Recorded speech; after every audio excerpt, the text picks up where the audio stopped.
Hey guys, Matt Who's here with Sawhorse and with Dan Fritz. Last time we were with Greg Fritz. Looks like it's a family business, Evolve Stone. And what's really cool about this product, and we've got some samples of it, is you can take it, you nail it up with a nailer. You've got a nice Evolve Stone backdrop here, so you don't have to have the mortar joint, so you can just basically see in the keyways here the black. So Dan's going to demonstrate how we can cut this and also how we're going to install it. So tell us a little about like how you guys came up with this product, because it's like nailing up stone. I would never thought to do that. So the funny thing is the product's been around, so material's been around for 30 years in the theming world. So we actually ran across this about 15 years ago. We were on a job site, saw someone shoot a nail into a rock, just a fake rock. Oh yeah. And that set us down this journey of, so we came in, teamed up with them, and about 10 years worth of testing. I mean, ICC approval, ASTM.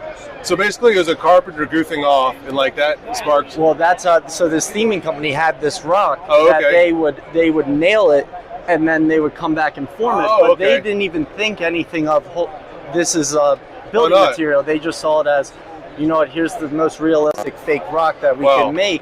And that's just how they held those two pieces together, and then from there we went on that long journey. All right, so we don't believe it. Like, why don't you demonstrate and nail this up? I want to see how this goes in place. So right here, just 16 gauge finish nailer, 2-inch stainless steel, and that's it. That's it. The nail naturally recesses under the surface. I'm trying to pull this off, and it's not coming off.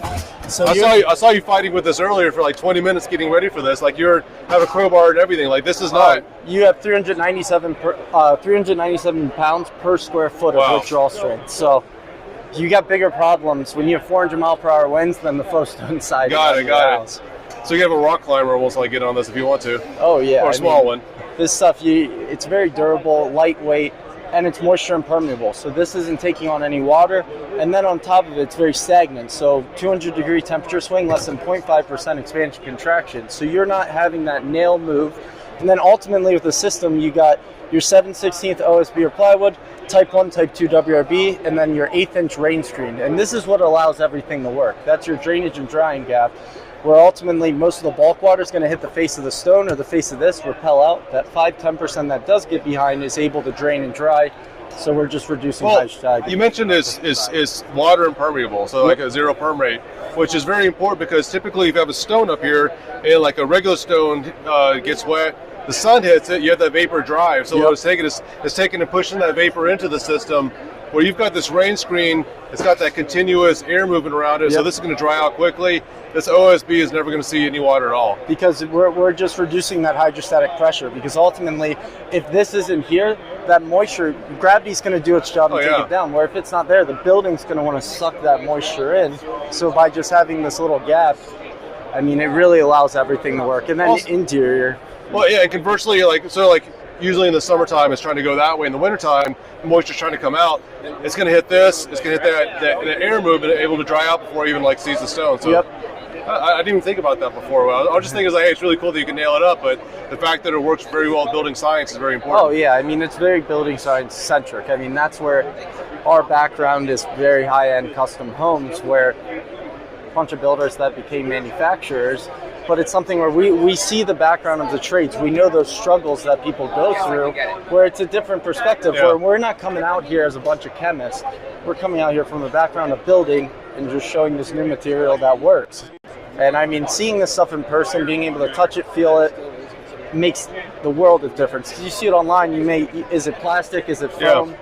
No. I can't even tell you, from here, it looks like real stone. So even when you get up close, it still looks like real stone. So I know you guys come from a family of high-end builders.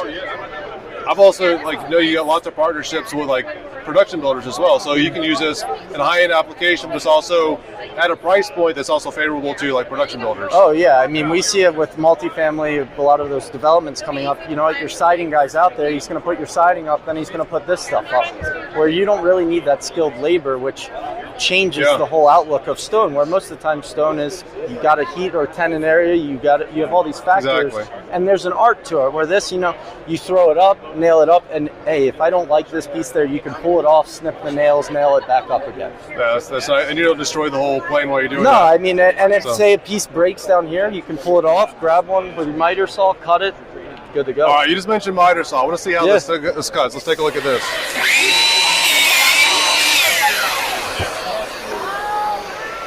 Like butter. Yep. So it actually has natural striations throughout. So when you cut it, you just grab it, take it over here, and that's it. And so the color is it through colors on the surface? Colors infused throughout, so it's a solid core product. So let me find. So solid core product where you actually have natural striations, where if I were to sand this smooth, it would actually look like marble. Okay. And what's nice, you can come back and texture this edge. That's what I was going to ask. Well, most of the time, I mean, you make your cut and you just hide it in there. You're never going to see it.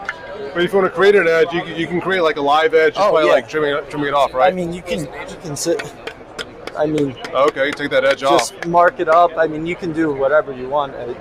It's kind of depends on the job and what you're looking for. But ultimately, with most cuts, you can usually terminate it on the inside, and you're never going to see it. This is very innovative. The fact that you use this outside, you mentioned like sanding it down to make it look like marble. When are you going to come out with outdoor countertops for us?